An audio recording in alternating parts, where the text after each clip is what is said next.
salut mes beautés, j'espère que vous allez bien. Voici le top 3 des abonnés YouTube. Je remercie Kay, Sylvie et Moclem qui ont liké et commenté la dernière vidéo.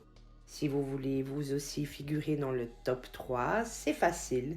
Soyez abonnés à ma chaîne YouTube et soyez dans les 3 premiers à liker et commenter cette vidéo. Nous nous retrouvons pour un nouveau podcast consacré, comme je vous l'avais annoncé, sur les thèmes des crises d'angoisse, de panique, d'anxiété.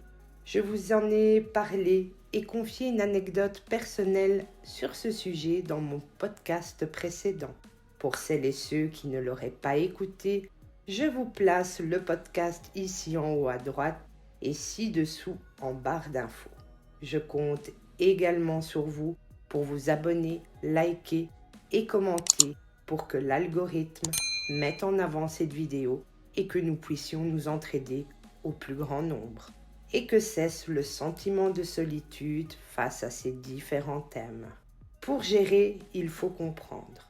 Nous allons sauter l'étape de l'explication de la crise d'angoisse, de panique, d'anxiété, car nous ne savons que trop bien ce qu'elle est, n'est-ce pas mes beautés ? Pour faire simple, nous avons le système nerveux autonome, qui est partagé en 2 sous-systèmes, le sympathique et le parasympathique. Même dans notre corps, comme dans la vie, tout est une question d'équilibre. Et vous allez comprendre que le système sympathique, ne l'est pas vraiment. Ironique, non ? Le système sympathique prépare l'organisme à l'action, à réagir au stress en provoquant une réponse de danger, donc de fuite.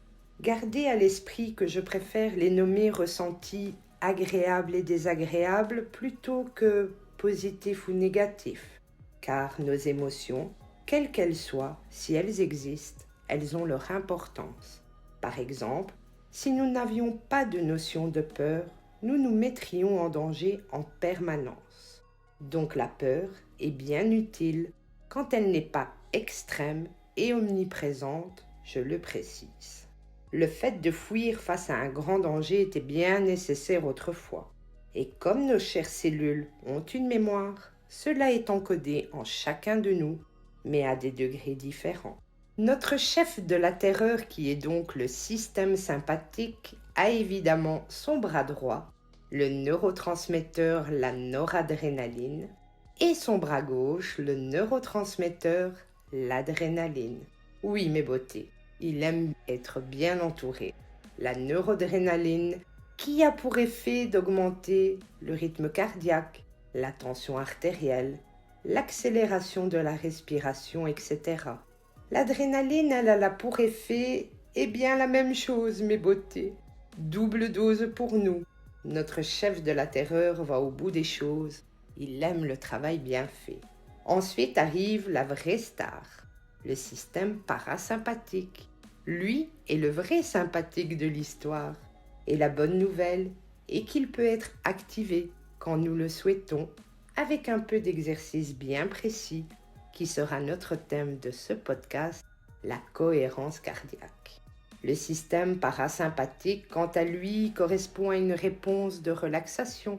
Il a pour effet le ralentissement général des fonctions de notre organisme. Notre chef de l'apaisement, lui, a un seul acolyte, le neurotransmetteur acétylcholine, qui a pour effet le ralentissement du rythme cardiaque, la diminution de la tension artérielle, la respiration calme, l'apaisement. Voilà ce que nous voulons, l'apaisement en cas de crise. Et c'est là qu'intervient la cohérence cardiaque.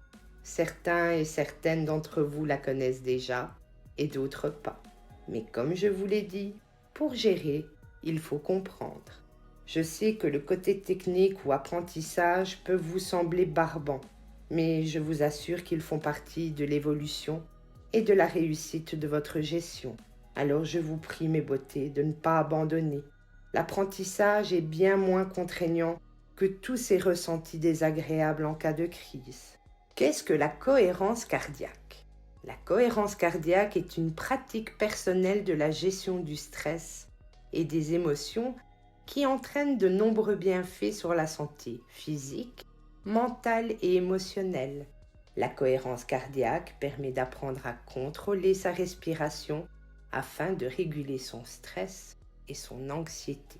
La respiration, qui est l'un des fondamentaux, qui est la première base pour apprendre à évoluer et à gérer notre stress. Possédant près de 40 000 neurones ainsi qu'un réseau complexe et dense de neurotransmetteurs, le cœur communique directement avec le cerveau. En agissant sur notre rythme cardiaque via des exercices de respiration, nous avons la possibilité d'envoyer des messages agréables au cerveau. Elle peut être obtenue de plusieurs façons, mais la cohérence cardiaque obtenue par la respiration et la règle 365 est la plus rapide et la plus simple. 3 fois par jour, 6 respirations par minute pendant 5 minutes. Je vais évidemment vous créer l'exercice afin que vous ayez accès à celui-ci à n'importe quel moment et surtout quand vous en avez besoin.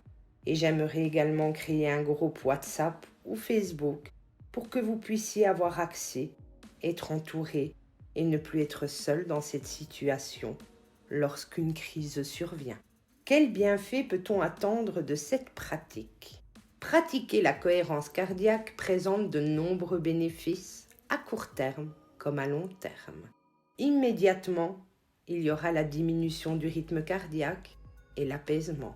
Effet sur une durée de 4 heures, baisse du cortisol, la principale hormone sécrétée provoquant le stress, l'augmentation de la DHEA, hormone de jouvence qui ralentit le vieillissement, augmentation des IgA salivaires qui participent à la défense immunitaire, augmentation du facteur natriurétique auriculaire, hormone sécrétée par le cœur et qui agit sur l'hypertension artérielle, augmentation des ondes alpha qui favorisent la mémoire, l'apprentissage, mais aussi la communication et la coordination, et l'action favorable sur de nombreux neurotransmetteurs, hormones qui véhiculent les émotions, dont la dopamine qui favorise le plaisir et la sérotonine qui favorise la prévention de la dépression et des angoisses. Effet à long terme au bout d'une dizaine de jours environ, diminution de l'hypertension artérielle, régulation du taux de sucre, réduction du périmètre abdominal, une meilleure récupération, amélioration de la concentration et de la mémorisation, diminution des troubles de l'attention et de l'hyperactivité, une meilleure tolérance à la douleur et l'amélioration des maladies inflammatoires. Quand pratiquer la cohérence cardiaque? Revenons à notre règle 365. C'est facile, 3 pour 3 fois par jour, une fois au lever, une fois peu avant midi, une fois en fin d'après-midi. Il est recommandé une période de 4 heures entre chaque séance. Si vous avez tendance à vous coucher tard, une 4e séance peut être ajoutée avant de dormir. Personnellement, je ne rate jamais celle du lever et celle avant de dormir. Celle du lever étant considérée comme la plus importante car le cortisol, hormone du stress, est la plus élevée à ce moment-là. 6 pour 6 respirations par minute. Une respiration est égale à une inspiration et une expiration. 5. Votre inspiration dure 5 secondes et votre expiration dure 5 secondes également pour entrer dans cet état de cohérence. Pour l'explication de comment la pratiquer, je vous invite à consulter la vidéo exercice où je vous guiderai et je serai avec vous du début à la fin. Voilà mes beautés, que les plus belles énergies de ce podcast vous accompagnent vers l'apaisement. Namasté.